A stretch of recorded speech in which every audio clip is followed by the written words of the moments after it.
ఒక సినిమా చేయడానికి నయనతార మ్యాక్సిమం అయితే 10 కోట్లు ఆ లోపలనే తీసుకుంటుంది. కానీ ఒక సినిమా కోసము 100 కోట్లు ఆఫర్ ఇచ్చినా కానీ ఆ సినిమా నేను చేయను అంటని చెప్పిందంట. ఎందుకంటే ఆ హీరో పక్కన నేను నటించను అందంట. ఆ హీరోనే డైరెక్ట్ పోయి నయనతార ఇంటికి 2-3 సార్లు పోయి కలిసి అడిగినా కానీ ఆయన ముఖం మీదే అయిపోయిందంట, నేను నీతో నటించను, 100 కోట్లు ఇచ్చినా నేను నటించను అంటని చెప్పిందంట. మరి ఆ హీరో ఎవరు, ఆ సినిమా ఏంటిది, అది ఈ నిజాన్ని బయటికి ఎవరు చెప్పారు అనేది మనం ఈ వీడియోలో తెలుసుకుందాం. మీకు ఈ వీడియో ఏమాత్రం నచ్చినా లైక్ చేయండి. మరిన్ని అప్డేట్స్ కోసం ఛానల్ని సబ్స్క్రైబ్ చేసుకోండి. Thank you friends. ఇండియన్ సినిమాలో మరీ ముఖ్యంగా సౌత్ సినిమాలో దూసుకుపోతున్న నయనతార 100 కోట్లు ఇచ్చినా ఆయన ముఖం మీద నేను చేయను అని ఎందుకు చెప్పింది? నయనతార తమిళం, తెలుగు, కన్నడ, హిందీ భాషలో స్టార్గా వెలుగుతుంది. సౌత్ ఇండియాలో ఎక్కువ రెమ్యునరేషన్ తీసుకునే హీరోయిన్లలో నయనతార కూడా ఒకరు. షారుఖ్ ఖాన్ మూవీ జవాన్ మూవీతో బాలీవుడ్లో అడుగుపెట్టిన ఈ సీనియర్ బ్యూటీ జవాన్ సినిమాతో బాలీవుడ్లో సూపర్ డూపర్ హిట్ సాధించింది. ఇక ఆ తర్వాత నయనతారకు చాలా డిమాండ్ పెరిగిపోయింది. ప్రస్తుతం కేజీఎఫ్ సినిమాతోటి పాన్ ఇండియా లెవెల్లో స్టార్గా ఎదిగిన యష్తో కలిసి టాక్సిక్ సినిమాలో నటిస్తుంది నయనతార. ఈ సినిమా కోసం పాన్ ఇండియా ఆడియన్స్ ఎదురు చూస్తున్నారు.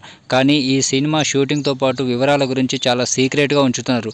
ఈ సినిమా కథ, నటీనటుల గురించి కూడా చాలా గుట్టుగా ఉంచుతున్నారు.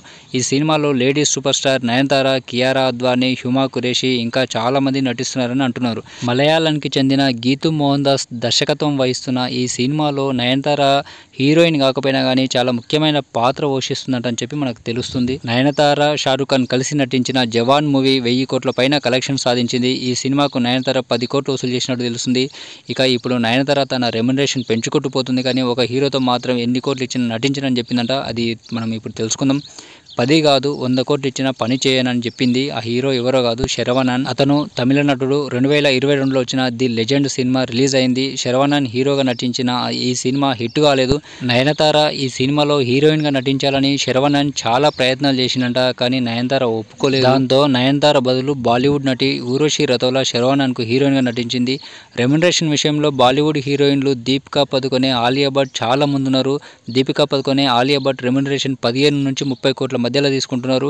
కానీ ఒక సినిమాకు 10 కోట్లు తీసుకునే నయనతార శరవణన్ విషయంలో నయనతార అలా ఎందుకు చెప్పిందో అని చాలా చర్చలు జరుగుతున్నాయి. కానీ నయనతార ఇప్పటి వరకు ఈ విషయం గురించి మాట్లాడలేదు. కానీ తమిళ మీడియాలో సినిమా జర్నలిస్ట్ బాలు ఈ విషయం రివీల్ చేశారు. నయనతార ఇంటి ముందు అప్పుడప్పుడు రోల్స్ రాయ్స్ కారు ఉండేది. అది చూసి ఆశ్చర్యపోయాను. తర్వాత అదే కారు ఒక పెళ్లిలో కనిపించినప్పుడు విషయం తెలిసింది అది లెజెండ్ హీరో శరవణన్ కారు అని. ఆయన తన సినిమాలో నటించమని నయనతారని చాలా అడిగారు. చాలాసార్లు ఆమె ఇంటికి కూడా వెళ్ళిన విషయం తెలిసింది. అంతేకాదు తన సినిమాలో నయనతార నటిస్తే డబుల్ రెమ్యునరేషన్ ఇస్తానని చెప్పిన విషయం తెలిసింది. కానీ ఎందుకో తెలీదు 100 కోట్లు ఇచ్చినా నేను నటించను అని నయనతార స్ట్రాంగ్గా చెప్పారంట అనే విషయం బయటపెట్టారు. నయనతార సినిమాతో పాటు కొన్ని బిజినెస్ల ద్వారా కూడా డబ్బులు సంపాదిస్తూ తన కెరీర్లో బిజీగా ఉన్నప్పటికీ వ్యాపారం మీద దృష్టి పెట్టింది. ఆమె భర్త విఘ్నేష్ శివన్ కూడా ఆమెకు సపోర్ట్ చేస్తున్నారు. సినిమా వ్యాపారం ద్వారా ఆమె కోట్లు సంపాదిస్తుంది. మీకు ఈ వీడియో నచ్చితే లైక్ చేయండి. మరిన్ని అప్డేట్స్ కోసం ఛానల్ని సబ్స్క్రైబ్ చేసుకోండి. Thank you friends.